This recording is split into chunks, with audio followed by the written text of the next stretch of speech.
Pandian சீரியலோட predictions பார்க்கலாம். சரவணன் கோவத்தோட, ஏய் போதும் நிறுத்து. என்னது 80 பவுன் தங்க நகை போட்டு கல்யாணம் பண்ணி கொடுத்தியா? வாய் கூசாம எப்படி பேசுற? படிப்பு விஷயத்துல போய் சொன்னீங்க, வயசு விஷயத்துல போய் சொன்னீங்க, எல்லாத்தையும் மன்னிச்சிருங்கன்னு கேக்குறீங்களே, அதுல ஒரு நியாயம் இருக்கு. ஆனா தங்க நகை போட்டோன்னு பெருமையா பேசுற. எங்க அப்பா எப்பயாவது வரதட்சணையா நகை போடுங்கன்னு சொல்லி உங்கள்ட்ட கேட்டாங்களா? இவ்வளவு நகை போடுங்கன்னு கேட்டாங்களா? எப்படி இப்படி வாய் கூசாம போய் சொல்றீங்க? இரு வரேன் அப்படின்னு சரவணன் விறுவிறுன்னு வீட்டுக்குள்ள போய் ரூம்ல இருந்து ஒரு பையும் ஒரு பேப்பரையும் கொண்டு வர்றாரு. இந்தா, இதுதானே நீ போட்டு தங்க நகை, அதோட லட்சணத்தை பாரு அப்படின்னு சரவணன் தங்க நகையை எடுத்து, இந்த பாத்துக்குங்க, வேடிக்கை பாக்குற எல்லாரும் பாருங்க, இதுதான் தங்கமயிலோட அம்மா போட்ட நகை அப்படின்னு அப்படியே தங்கமயில அம்மா மூஞ்சிலே விட்டறிறாரு. காசு மாலை கருத்து போயிருக்கு. தங்கமயிலும் அம்மாவும், ஐயோ ஏமா நீ வேற இப்படி பண்ற, கொஞ்ச நேரம் வாயை மூடிட்டு இருக்கலாம்ல, இத ஒன்னையாவது கண்டுபிடிக்காம இருப்பாருன்னு நினைச்சனே, இதையும் கண்டுபிடிச்சிட்டாரு அப்படின்னு படபடன்னு அப்படின்னு மனசுக்குள்ளே முணங்கிக்கிட்டு, ஐயோ அம்மா சும்மாருமா அப்படின்னு தங்கமயில் சொல்றாங்க. உடனே தங்கமயிலம்மா, ஏய் சுமாரி, என்ன நாடகம் நடிக்கிறீங்களா? நானு என் மகளுக்கு ஒரிஜினல் தங்க நகை போட்டேன், நீங்க ஏதோ கவரிங் நகைய கருத்து போன நகையை எடுத்தாந்து காமிக்கிறீங்க. ஓ, ஒரிஜினல் தங்க நகை போட்டியா அப்படின்னு சரவணன் கேக்குறாரு. ஆமா, எந்த கடையில வாங்கின? நீ எந்த கடையில வாங்கினேன்னு சொல்ல முடியுமா? அது அது நாங்க ரொம்ப நாளா சேர்த்து வச்சது, கடைனா இதெல்லாம் சொல்ல முடியுமா அப்படின்னு தங்கமயில் அம்மா சொல்றாங்க. ஆனா என்னால சொல்ல முடியும். நீ ஒவ்வொரு தடவையும் தங்க நகையை கொண்டு போய் பாலிஷ் போட எடுத்துட்டு போனேல, அதோட பில் காப்பி இங்கதான் இருக்கு. இத நான் எப்பயோ பாத்துட்டேன், எல்லாமே கவரிங் தான் அப்படிங்கறத நான் கடையில கொண்டுட்டு போய் செக் பண்ணிட்டேன். உன் பேர்ல, அப்புறம் இந்த நிக்கிறானே திருட்டு பையன் மாணிக்கம், இந்த ஆள் பேர்ல, சில நேரம் தங்கமயில் பேர்லயே, தங்கமயிலே தனியா வந்து பாலிஷ் எல்லாம் போட்டிருக்கா, அவ பேர்ல பில்லு பாத்தியா?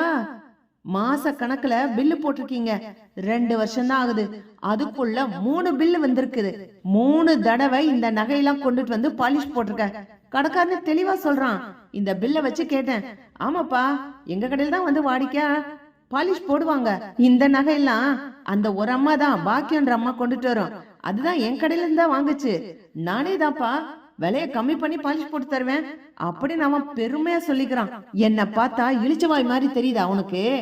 ஆனா எங்க அப்பாவோ எங்க அம்மாவோ நகை வேணும் பணம் வேணும்னு எப்பவுமே கேட்கல. படிச்ச பொண்ணா, நல்ல குடும்பத்து பொண்ணான்னு மட்டும்தான் பார்த்தாங்க. கேட்டுக்கோங்க, வேடிக்கை பாக்குற எல்லாரும், இந்த அம்மா சொன்னதுல படிப்பு வயசு எல்லாம் பொய். அதையும் தாண்டி தங்க நகை போட்டேன்னு சொல்ற விஷயமும் பொய் தான். கவரிங் நகைய போட்டுட்டு அதை எங்க மாட்டிக்க போறோமோன்னு ஒவ்வொரு தடவை வீட்டுக்கு வரும்போதும் நகையை வாங்கிட்டு போய் பாலிஷ் போட்டு கொடுத்து அனுப்பிடுவாங்க.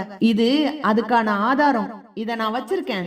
நீ போலீஸ்ட போ, நீ எங்க வேணா போ, இத ஆதாரமா கொண்டு வந்து காட்டுவேன்.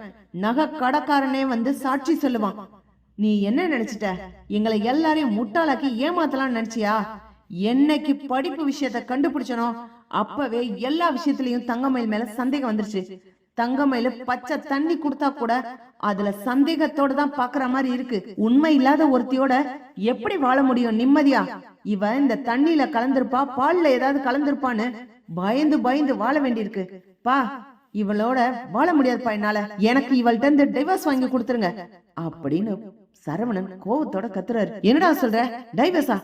என்னடா சரவணா, அதெல்லாம் பெரிய பேச்சு, அப்பெல்லாம் பேசக்கூடாது. பா, நீங்க டிவோர்ஸ் வாங்கி கொடுத்துருங்க, இல்லைன்னா என் சாவுக்கு இந்த தங்கமயிலோட அப்பா அம்மாவும் தான் காரணம்னு சொல்லி எழுதி வச்சுட்டு செத்து போயிடுவேன்.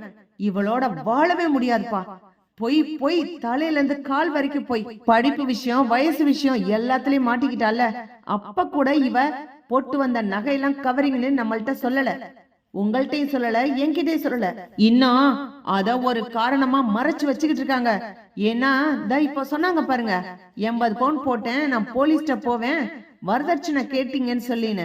இப்போ கவரிங் நகையை போட்டுட்டு 80 பவுன் தங்க நகை வேணும்னு டிமாண்ட் பண்ணி நிக்க போறாங்க. போலீஸ் கிட்ட போய் கம்ப்ளைண்ட் பண்ணுவாங்க. அதெல்லாம் பழைய சரவணப்பா ஏமாந்து போறதுக்கு. என்னைக்கு இவ பொய் சொல்லி ஏமாத்திருக்கான்னு தெரிஞ்சுச்சோ அப்பவே நான் உஷாராயிட்டேன். குழந்தை விஷயத்துல அடுத்து ஏமாத்தினா, அதுக்கப்புறம் தெளிவாயிட்டேன்ப்பா. ஒவ்வொன்னா கண்டுபிடிச்சிட்டேன், எல்லாமே தெரிஞ்சுட்டேன். நகை விஷயத்த நான் ஏன் சொல்லலைன்னா, அதையாச்சும் இவ வாயால உண்மையை ஒத்துக்கிறாளான்னு பாக்குறதுக்காக வெயிட் பண்ணிட்டு இருந்தேன். இப்போ கடைசி வரைக்கும் இவ உண்மையை சொல்லவே இல்ல. அவங்க அப்பா அம்மா போய் சொல்றாங்க, என்னவோ பண்ணிட்டு போறாங்கப்பா. இவ தானே இந்த வீட்டுல வாழ வந்தா, இவ தானே என்னைய கல்யாணம் பண்ணா, இவ தானே உண்மையை சொல்லி இருக்கணும். 2-3 விஷயத்துல கண்டுபிடிச்சிட்டோம், மாட்டிக்கிட்டோம்னு தெரியுதுல. நான் தப்பு பண்ணிட்டேன். இப்படிதான் பொய் சொல்லி கல்யாணம் பண்ணாங்க, என்ன மன்னிச்சிருங்கன்னு ஒரு வார்த்தை இவளால கேட்க முடிஞ்சுச்சா? இப்பவும் அத கௌரவமா தங்க நகை போட்டோன்னு சொல்லிக்கிறாங்க பாருங்க அப்படின்னு சரவணன் சொல்றாரு. பாண்டியன் உடனே, அடச்சி, வெளியில போங்க முதல்ல எல்லாரும். இவ்வளவு கீழ்த்தரமான ஆளுங்களா நீங்க? எந்த விஷயத்துல பொய் சொல்றதுன்னே விவஸ்தை இல்லாம சொல்லிருக்கீங்க. நீ வாயை திறந்தாலே பொய் தானாமா பேசுற அப்படின்னு பாண்டியன் துரத்தி அனுப்புறாரு. உடனே மாணிக்க வந்து, அப்படிலாம் ஒண்ணு இல்லைங்க, நாங்க 80 பவுன் இல்ல 8 பவுன் தங்க நகை போட்டோம் அப்படின்னு மாணிக்க வந்து வேணும்னே வாய விடுறாரு. யோ, நல்லா வாயில வந்துரும் எனக்கு பா. இந்த ஆள் பேச்ச நம்பாதீங்கப்பா. இந்த ஆள் முழுக்க முழுக்க போய் தான் சொல்லுவான். கடையில வந்து கல்லால உட்காந்துட்டு பணத்தை திருடினான்.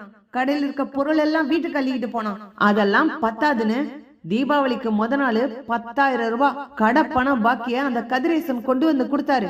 அதையும் வாங்கி இந்த ஆள் எடுத்துட்டு போயிட்டானோ. அதுவும் எனக்கு ஏற்கனவே தெரிஞ்சிருச்சு. தப்பு செய்யறவங்கள மன்னிக்கலாம், ஆனா இவங்க தப்பையும் செய்வாங்க, அதுக்கு மன்னிப்பும் கேட்க மாட்டாங்க. அந்த தப்ப நம்ம செஞ்ச மாதிரி நம்ம தலையில தூக்கி போட்டுருவாங்க.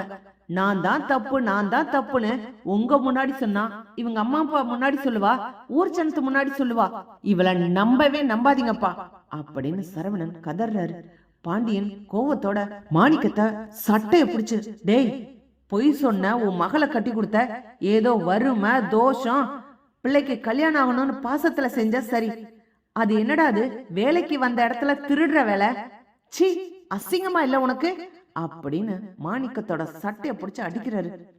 உடனே பாக்கியம் வந்து, இங்க பாருங்க, சும்மா அடிச்சுக்கிட்டுலாம் இருக்காதீங்க. அவர் ஒண்ணும் பணத்தெல்லாம் எடுத்திருக்க மாட்டாரு. ஏன், உங்க கடையில இருந்து அந்த பழனி தான் பணத்தை எடுத்திருக்கணும் அப்படின்னு சொன்ன உடனேயே கோமதிக்கு வருதே கோவம். அங்க இருக்க விளக்கமாறு எடுத்துட்டு வந்து, ஏய், வாய மூடு.